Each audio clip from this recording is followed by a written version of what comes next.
No one could have ruined Thanksgiving more than our brother did. Alan said he was getting clean again. This time, he really meant it. He had already checked into rehab and was meeting with his counselor twice a week. He told us that he loved us. Everything from the moment he trudged through the front door and struggled threading his coat over the lone hanger in the closet suggested it was just another one of his tall tales. Tate had made it very clear in the days leading up to Thanksgiving that he was opposed to inviting our older brother over. And deep down, I knew it was a bad idea too. Whenever Alan came back telling us that he was trying to turn his life around, it really meant that he needed us for something. Alan had been a bad egg for the family since our parents died in a car accident while we were boys, and our grandparents stepped up to take us in. He'd been pulling the same bullshit throughout his adolescence, with our grandparents too old and beaten down to rein in on him.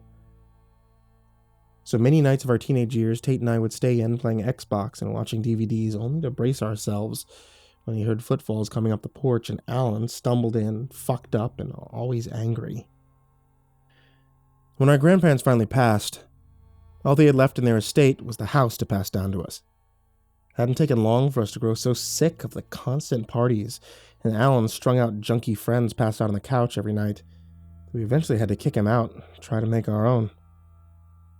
1/3 share of the decaying 2-story house, smack in the middle of St. Paul suburbia, wasn't worth much. It was maybe enough money to float his drug and escort expenses for a couple of months at the most. Wherever the money had gone, it was clear that it had run out by the time that Thanksgiving rolled around. We'd broken our golden rule and opened our doors to him one more time. We'd even tried to take it seriously that year. I'd ordered an organic turkey from a special grocer, and Tate had spent hours preparing sides of potatoes, stuffing, broccoli, salad, and even baked an apple pie for dessert. Alan showed his immense appreciation by wobbling while he struggled to keep his balance in the front hall. His eyes were red around the edges, and he scratched the left side of his cheek like he needed to peel off the outer layer of skin. His plaid shirt and jeans, with paint stains all around the knees, looked like they were on their 10th time being worn without a wash. His eyelids twitched. He looked all over the room like he had trouble making out the familiar shapes around him. He smiled at us, and we feigned smiles back. We were both so nervous, just how far off the deep end would this night go? Perhaps we'd have to physically force him out if things got out of hand. Make sure the house was dry. He even hid the wine and whiskey glasses so we couldn't get inspired. There was a glass pitcher with ice water smack in the middle of the table, and that's all that the three of us would have to drink that night. "You want to sit on the couch?" Tate gestured towards the living room and then headed back for the kitchen. "Dinner's almost ready. Just need to set the table and I'll bring everything out." Alan stared at the dinner table like the idea of sitting down scared him half to death. "Nah, bro. I'll stand for now." He kept fidgeting at the front door. He kept looking over his shoulder and out the window. Like even he knew that this whole thing was a bad idea. He should just make an excuse to jump ship for all of our sakes. "Just gotta get something out of my car. I'll be right back." He slammed the door behind him before either of us had a chance to answer. We looked at each other and shrugged. The whole thing was all too expected, like we were reading from a script. He probably wanted an extra hit of whatever he'd been on all day before he could stomach sitting down for a period of longer than 15 minutes. There's nothing we could do about it aside from not let it bother us. I started setting cutlery, and Tate brought the food dishes over one by one. The arrangement looked elegant when it was complete. Our late grandmother would have been proud if she was still around to see it. We gave Alan another 5 minutes before we started eating without him. It wasn't something that needed to be debated.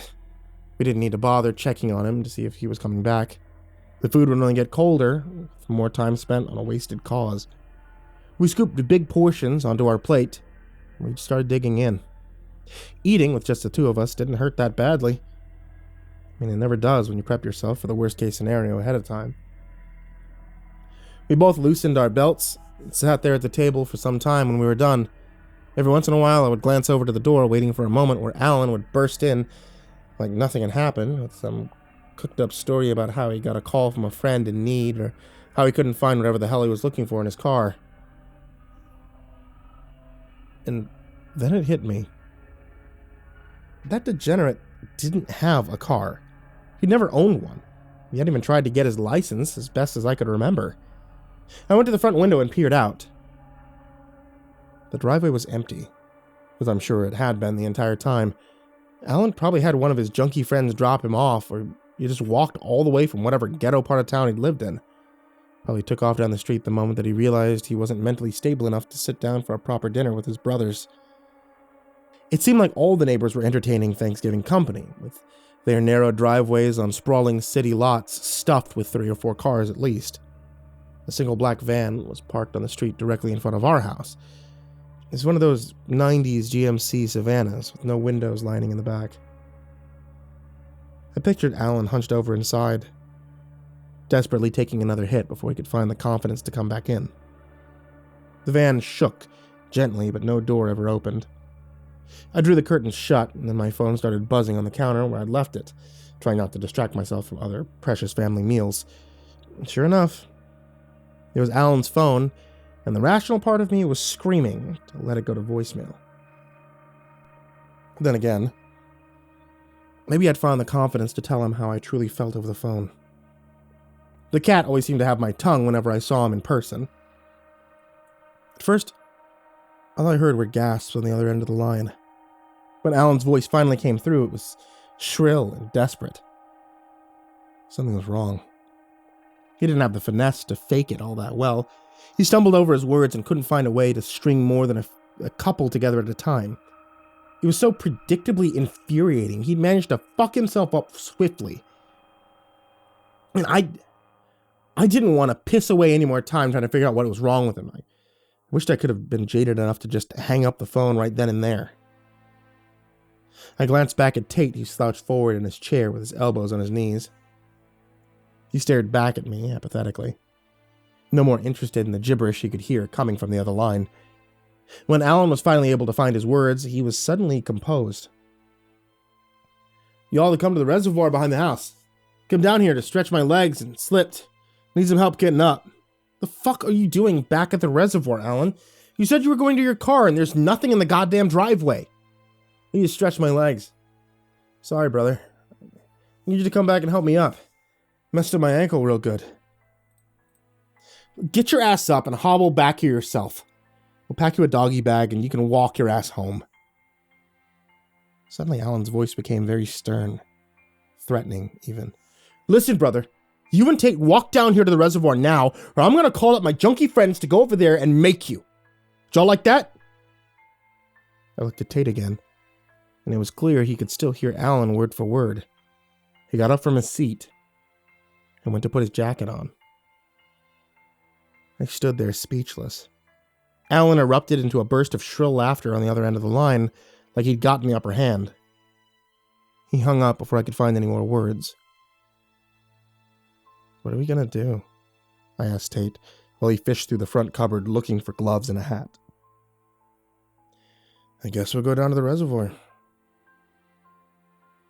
The reservoir was a 1/4-mile walk downhill from the end of our backyard. I'd always felt lucky that we had it there. I meant, our property was one of the rare spots in the city where we didn't have neighbors towering over our backyard. I'd fished some old flashlights out from underneath the kitchen sink, and both of us hopped over and headed back. It was surprising Alan would have made it back here on his own. He would have been forced to hop a fence somewhere. I wondered what condition we'd find him in. Maybe he'd be lying on his back, flailing in the dirt after the adrenaline rush that he had on the phone had faded. Maybe he'd be sitting calmly on one of the concrete slabs, trying to downplay the whole thing and claim that I was overreacting. It was surprisingly dark once we got down there. I suppose we were far enough away from any of the suburb streets to get much illumination. We panned the flashlights all over the empty space. Saw the familiar concrete blocks with little weeds poking out between them, all the way down to the sewer opening. Cars whizzed by on the overpass a couple of blocks to the west. Everything looked as was it should. Except, Alan was nowhere to be seen. "Fucker," Tate said under his breath. "He's never where he says he is." there wasn't any use in pissing away any more time looking for him. We started our way back towards the house.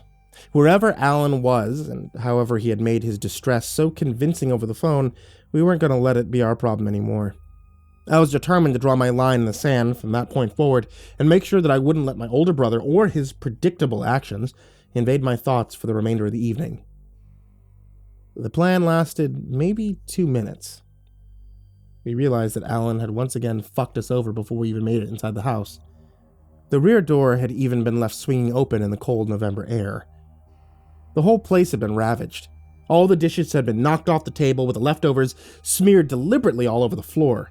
Pictures had been pulled off the wall, and all the cupboard drawers had been yanked out and tossed around. Tate dashed to the front door, which had also been left hanging open, and locked it. I ran to the garage to grab 2 baseball bats, which I was thankful hadn't been stolen. We went through the house together, slowly growing more horrified as we realized that everything portable and remotely valuable had been taken. Even our grandmother's gold necklace, which she had passed to her mother and then passed back to her, was gone.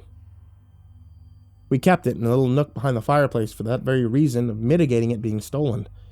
Only Alan, or someone who knew us well, could have thought to look there. Amid all the contempt that I felt towards my older brother in that moment, I was amazed he had composed himself well enough to divert us so convincingly, and even further, impressed that he was so quick to clean us out. We were gone out of the house for 7 or 8 minutes, at the most. He'd made remarkably quick work of it. Suppose that kind of talent came with time and practice. Tate and I said very little to each other for the remainder of the evening. We picked up as best we could and made our way to bed, both of us taking our baseball bats with us for protection. I triple-checked that every door and window was locked before turning out the lights. I'd be damned if I ever let that fucker step foot in the house again. Sleep didn't come easily that night. I'd spent more time tossing and turning than I did lying still. The anger had seeped down to my core and rotted my thoughts from the inside out. For whatever little amount of time I managed to stay asleep, the resentment towards my older brother found its way to wriggle into every corner of my dream. It was exactly 2 a.m. when I first started hearing the tapping. It didn't feel real at first, more like I was still half stuck in the midst of one of my nightmares. However, the longer it persisted, the more impossible it became to ignore. I was particularly grateful for a purpose to get out of bed. I thought maybe the wind was blowing the tops of one of the trees, and it was scattered across the backyard against the window. I drew the curtains, thinking nothing of it at first, when I saw Alan standing there at the 2nd-story level. I would have thought that I was still dreaming, had my heart not skipped several beats. The window occupied the upper 2/3 portion of the wall. There was a narrow ledge of brick lining the outside that you could maybe get just enough of your toes on top of to support your weight. And even then, it couldn't explain how he'd managed to climb up there in the first place. There was no access point that I could think of. His head was maybe a foot or 2 above mine. His skin looked sickly white in the pale light from the street. He looked back at me with dead eyes. The look of a man strung out and barely in touch with the reality around him. The kind of semi-catatonic state that you would need to be in to think that climbing up there was a good idea in the first place. I took a step back, and he leaned forward and pressed his cheek against the glass. I tried to scream for Tate, but no sound escaped my mouth. Was my older brother seriously about to break in through the 2nd-story window? He had tried all entry points of the 1st floor and was now resorting to checking if I'd overlooked locking one of the windows on the 2nd? His hand stretched to the far right end. It looked like he was trying to wedge his fingers into the crack between the window and the wall. The rage that had been bottled up within me the entire night started to spill out. No social restraint could hold it back right then and there. I started punching the glass and driving my shoulder into it. I tried to create enough force to startle him enough so he would lose his grip and fall back to the lawn below. "Fuck you, Alan! Fuck you!" I started screaming at the top of my lungs. I launched myself harder into the glass. Still, he didn't budge. It's almost like he didn't acknowledge that I was even there. He was so focused on that space between the wall and the edge of the window. The commotion had been enough to wake Tate up. His footsteps pounded from the room over until he was right up next to me. He looked at me in a state of horror and disbelief. "That asshole's still trying to get in," I said weakly. "What asshole?" Tate asked. I turned back to the window and I saw the space was empty. It was the same for the lawn below and all the surrounding area that we could see. There was no indent on the glass, no scruff marks anywhere that would suggest that he'd fallen back and managed to quickly scurry away. I didn't press hard trying to explain to Tate what I'd seen in the window, but I managed to convince him to camp out in my room for the remainder of the night. I wouldn't let myself sleep another wink. I was doubtful I could even if I tried. We both sat on the floor of my bedroom with our backs against the wall and our bats in between our legs. I kept staring out the window, part of me deep down expecting Alan to try his luck climbing up again. We debated calling the cops at first, but we figured that it wouldn't get us very far unless we could actually track him down. There was still part of me worried about Alan's health, even though it was vastly overshadowed by my innate desire to self-protect. If there was any silver lining in all this madness, it was that there was a distant brotherly bond that had only been strengthened that night between Tate and me. And it all spawned from the disdain from our older brother. Just as it always had. And that it always would. It didn't seem like such a long time before the night sky finally started to brighten. Tops of the trees in the backyard started to show their texture, and I could even see back to the reservoir. I might have suggested that we bundled up and walk somewhere high enough where we could be able to catch the sunrise. We could stop somewhere for an early Black Friday breakfast. We both jumped to our feet, ready and able to fight Alan off if he were going to force another confrontation. Footsteps sounded around the side of the house, and then towards the front door, and then, very faintly, a hushed voice whispered something that I couldn't make out. We didn't waste any time. We stormed downstairs with our bats brandished and ready to strike Alan down. There'd be no second guessing this time. Everything was remarkably still on the first floor when we arrived. We tiptoed to the front hall, hoping he'd been foolish enough to stay there, thinking that we hadn't heard him. And right before we reached it, we heard that same voice on the other side. Tate looked at me and nodded. We clutched our bats and unlocked the front door. He tried to push it open, but it didn't budge. He checked the lock again and shook his head. He leaned into it harder the second time, but it still didn't move. I tried pushing with him, and it felt like we were pressing against a brick wall. Something was very wrong. Alan wasn't strong enough to hold the door up against us, even if he tried. We had been barricaded in. There was no other explanation. And that's when I noticed the proof in our surroundings. There was very little of the morning light flooding in downstairs. All the windows, whichever ones weren't already covered by curtains, had been boarded over. No, I said in a panicked voice, and moved to the main floor looking for an exit that wasn't blocked. Why would that asshole lock us in? Tate looked at me, and for the first time in years, I thought I might catch him crying. Did you hear anything during the night? How could he do it so fast? He asked.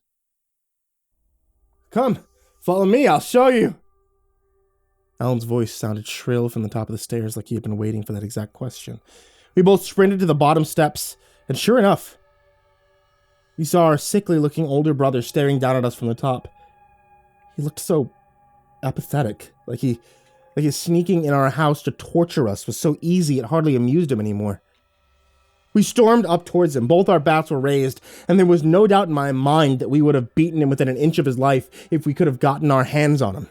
He darted from my room, and we followed, gaining more ground with each step. He had the window wedged all the way open. He hurtled out of it with incredible finesse and landed squarely on his feet in the back lawn. He kept running. Without breaking his stride, and he hopped the fence like it was nothing. He was halfway towards the reservoir while Tate and I were still trying to figure out how we would shimmy ourselves out. Neither of us could believe it. We looked at each other, and then we gingerly slid our way out the window and fell onto our hands and knees in the lawn. We ran as hard as we could after him, thinking that he could have only gotten so far and wouldn't have anywhere to hide once we had him trapped down there at the reservoir. The harsh reality was that we would never have saw Alan again after that. We looked in every nook and cranny and screamed his name like bloody murder into the early morning air. All to no avail. For the second time that night, he had lured us down there, only to disappear. I was lost. I was so angry. I wanted so desperately for Alan to be around so I could take it all out on him. He'd done it. He'd found a way to break us even more than he already had earlier in the night. I turned back to our house and screamed his name one more time. Alan! I saw the first of the orange flames rising over the roof shortly before I smelled the smoke. I marched back towards our house like I was in a daze. The flames grew higher and higher, and by the time I reached the back fence, it was like the whole thing had been engulfed in one giant fireball. The house was the last thing he could take from us. What a show he'd put on doing it. My phone buzzed in my pocket. I answered it without looking. Alan laughed wildly on the other line. I fell to my knees and I kept listening. The fire had grown taller than the trees. Tate and I spent the next several hours at the police station, sitting in a gray room with nothing but 4 chairs, a metal table, and a circular wall clock next to the door. I don't think the cops ever really suspected us of being guilty of starting the fire, but we definitely raised some eyebrows when we gave our rendition of the events that led up to it. The problem was simple. There was physical evidence to contradict the story we gave them. Once they told us what they knew, they even showed us the evidence in pictures. There was nothing more we could have said to explain ourselves. Alan couldn't have been responsible for tormenting us all night and then ultimately burning down our house because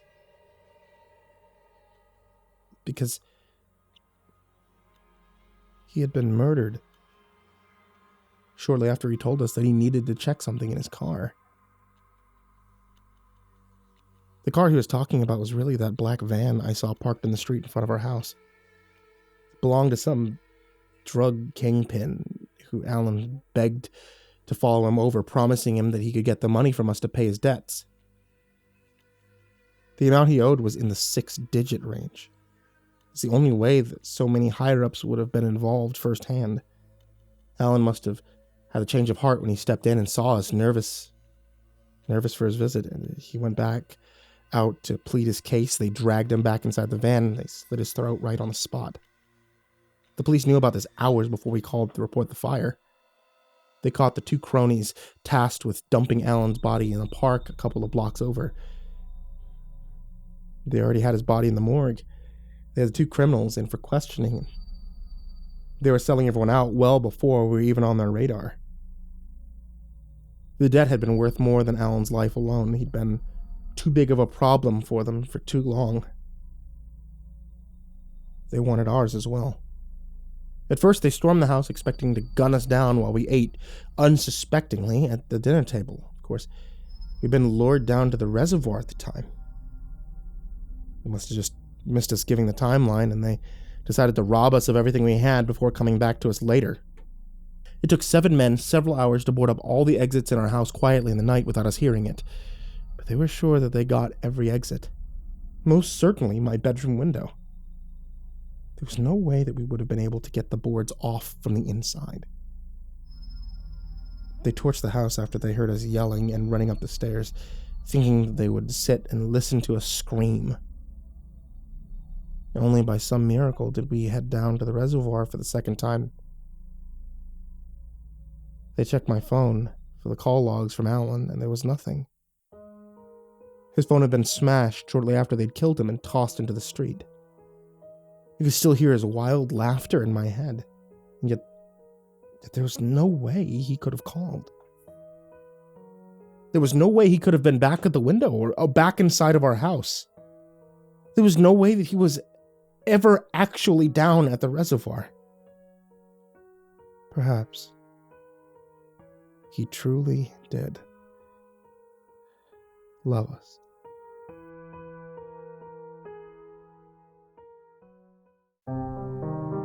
Hey there, kids, it's me, MrCreepyPasta, and I wanted to tell you thank you for listening to tonight's story on the podcast if you're listening on Spotify, or to the videos if you're listening on YouTube.